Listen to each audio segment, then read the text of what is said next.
Hi, I'm Professor Green, and now we'll be doing Chapter 10, Part 2. Let me go ahead and share my screen. So here we have talking about networks, defining networks and showing how they work.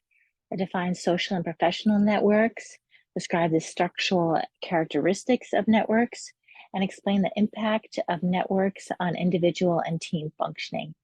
And I don't think I learned this actually in business school, but I'm so glad that they teach it now because it is just such a primal value when it comes to business school that you network and people know how to do it and they appreciate it and they really, understand the value of it. So did I say that already?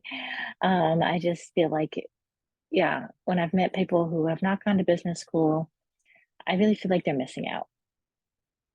So building strong networks.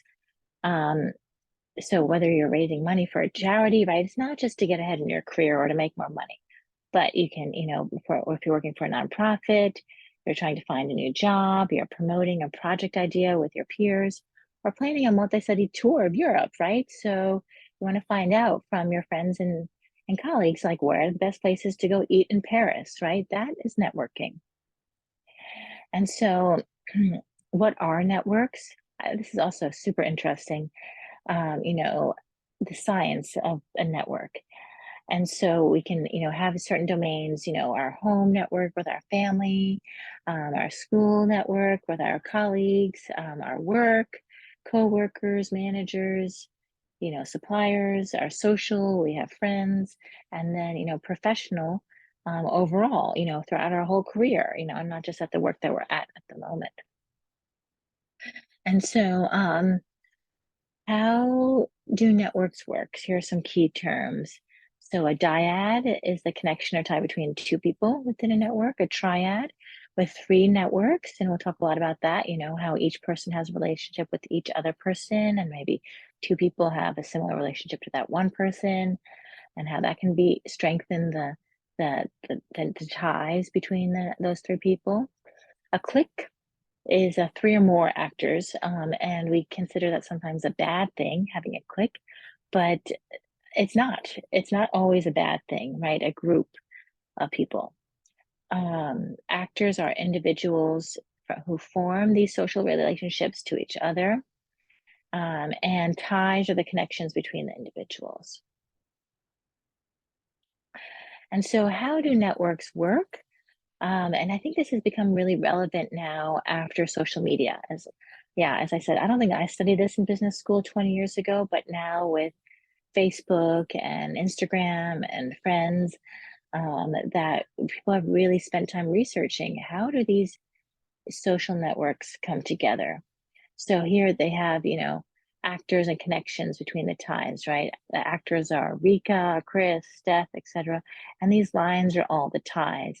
And we'll get into it later, but you can see here, like Lauren, she knows Jared and Rika, but Jared and Rika have their own relationship as well. So that's always, so exciting. This is, kind of like a triad, they would call it. And then there's Bailey, right? That she has a relationship with all these people too. So yeah, this stuff really gets me excited. Centrality exists when an actor has ties with many actors in a network. So, right, in my family, right, I'm very close to my son and to my husband. So I'm close to my cousins and my aunts and uncles. Actors who are central in a network are favorable because they have greater exposure, which gives them more opportunity to exert influence and establish power. So, right, we don't think of power when we think of families, maybe, but yeah, but it's true, that I'm central in my family. And so they all know who I am.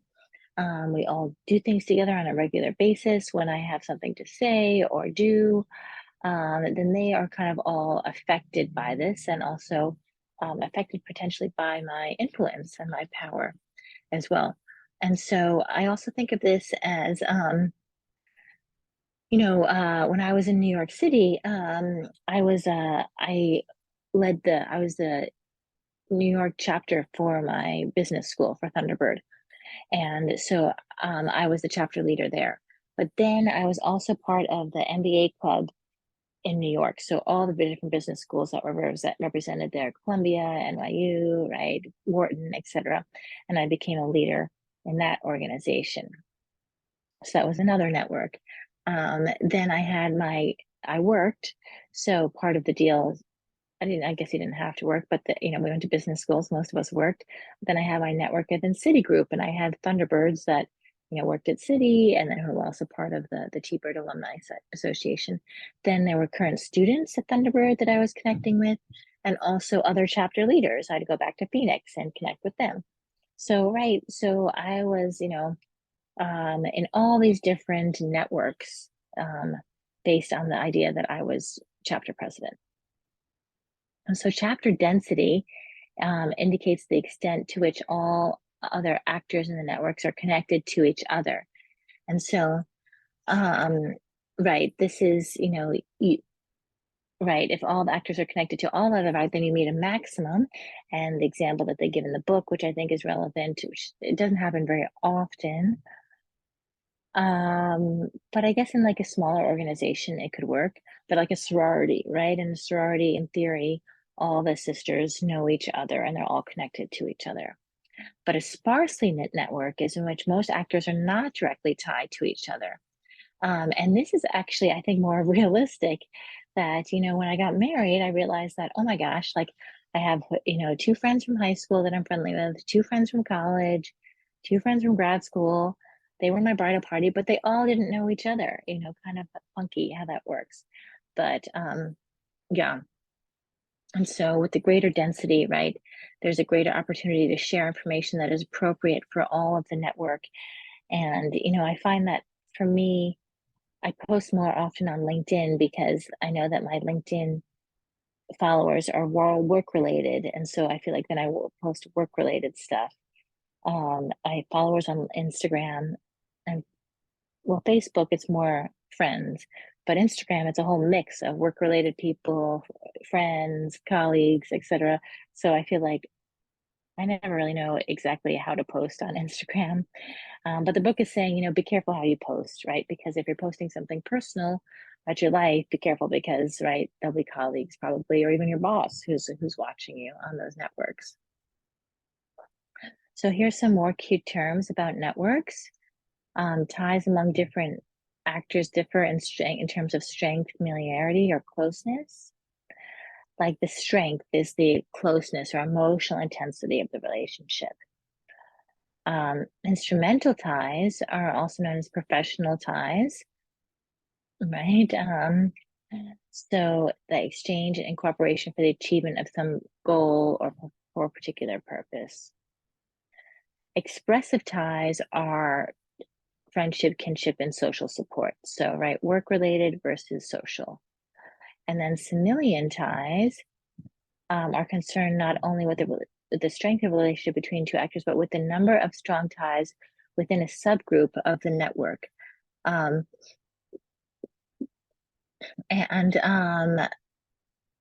yeah, here I just want to say that, instrumental ties can become, as a result, can become expressive ties. So, you maybe start off being friends at work, but then eventually you become real friends.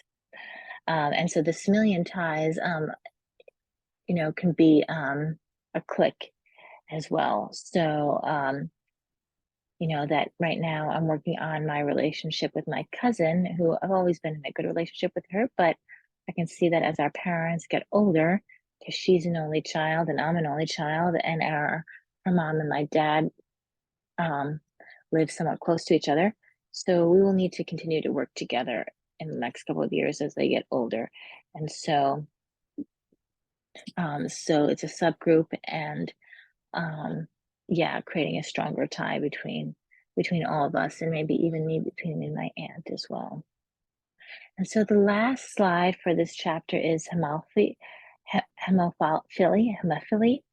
It's the tendency for actors in a network to form connections with and share the opinions and behaviors of others who are similar in demographics. So just to say out loud, that it happens, right? we end up associating with people who have the similar aspirations, right? I said I connect with other mothers at my child's school, other objectives.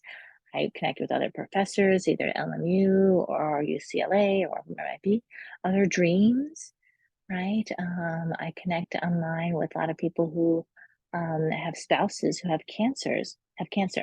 So, what are our dreams for the rest of our lives, of our relationships with our spouse?